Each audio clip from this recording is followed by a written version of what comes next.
খুব ভয়াবহ অবস্থা। আজকে 4 দিন ধরে আমরা পানিবন্দী, খুব ভয়াবহ অবস্থা। তো এখানে কেউ কি আসছিল খবর নিতে আপনাদের? না, কেউ আসে না।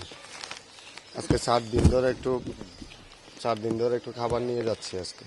4 দিন পরে খাবার নিয়ে 4 যাচ্ছেন? দিন পরে এখানে সাঁতার পরিমাণ পানি ছিল, গভীর প্রচুর স্রোত ছিল এখানে, যাইতে পারিনি। কিন্তু আমাদেরকে উপজেলা প্রশাসন থেকে বলা হচ্ছে যে আপনাদেরকে খাদ্য সহযোগিতা দিয়ে। এটা আসছে মেইন রোডে, এসে মেইন রোড থেকে আশেপাশে যাদেরকে পাইছে তাদেরকে দিয়ে চলে গেছে, এরকম আর কি।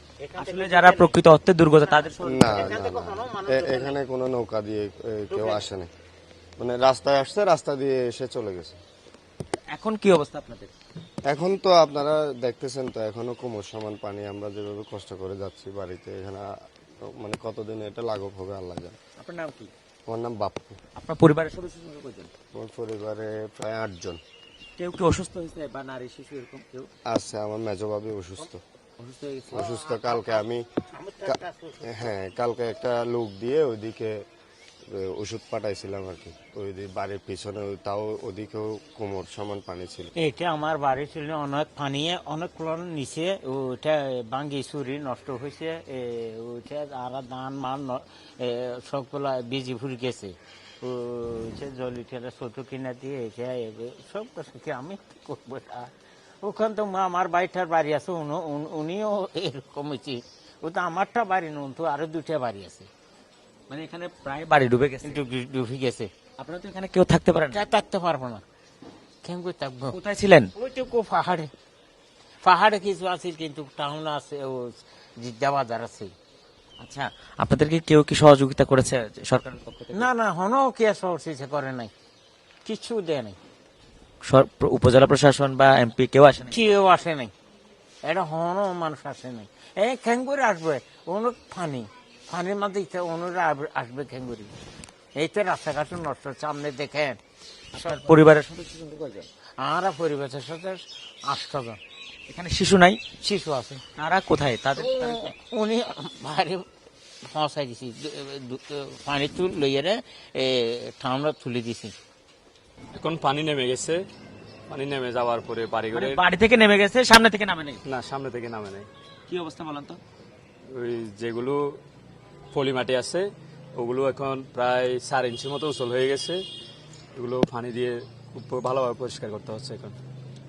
এখন এতে কোনো অসুবিধা হচ্ছে না যে আপনারা কয়দিন ছিলেন? এখন তো আমরা গতকাল সকাল 6টা থেকে পানিবন্দী, এখান থেকে পানি বাড়তেই আছে।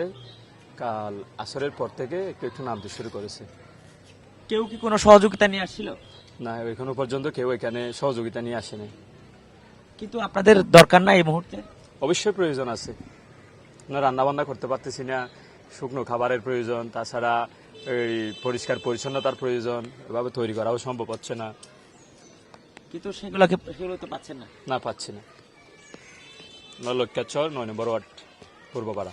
আচ্ছা, বাচ্চা এবং বিশেষ করে নারী এবং শিশু যারা আছে তারা কি অসুস্থ হয়ে যাচ্ছে? আমরা কয়েকটা বাড়িতে গিয়ে দেখলাম। হ্যাঁ হ্যাঁ, অসুস্থ হয়ে যাচ্ছে। যেগুলো পানিবাহিত রোগ, ডায়রিয়া, তারপর আপনার জ্বর, ঠান্ডা, কাশি, ওই ধরনের রোগে আক্রান্ত হচ্ছে। আবর্জনা বানিয়েছি। আবর্জনা বাদ নিছেন? হ্যাঁ, কোথা থেকে নিছেন? পাশে একাল থেকে। ফাঁসিয়াখালী অনেক দূর থেকে? হ্যাঁ। এটাকে বাসা থেকে নিয়ে আসে নাকি হোটেল থেকে? বাসা থেকে, আমার ফুফির বাসা থেকে। আপনার ফুফির বাসা থেকে খাবার নিয়ে আসছেন? আচ্ছা, এই ফাঁসিয়াখালী এখান থেকে কয় কিলোমিটার দূরে জানেন? না। আচ্ছা, অনেক আমরা জানি যে ফাঁসিয়াখালী এখান থেকে প্রায় 8 কিলোমিটার দূরে। সেখানে গিয়ে তারা এখানে যে জায়গাটিতে আমরা বর্তমানে রয়েছে সেই জায়গাটিতে লক্ষাচ্ছরে তারা পানিবন্দী অবস্থায় রয়েছেন, এবং এখান থেকে তিনি ফাঁসিয়াখালী গিয়ে তার ফুফুর বাসা থেকে খাবার নিয়ে তাদের বাড়িতে আসছেন, কারণ বাড়িতে আসলে রান্না করার কোনো সুযোগ সুবিধা বা এইরকম পরিস্থিতি এখনো তৈরি হয়নি। ধন্যবাদ আপনাকে। আমরা একটু কথা বলতে চাই। আচ্ছা, আপনারা তো অনেক কম বয়সী, এখানে হাঁটা চলা করছেন, অনেক পানি দেখতে পাচ্ছি, আমাদেরও কষ্ট হচ্ছে, আপনাদের অসুবিধা হচ্ছে না? হ্যাঁ, হচ্ছে তো অসুবিধা।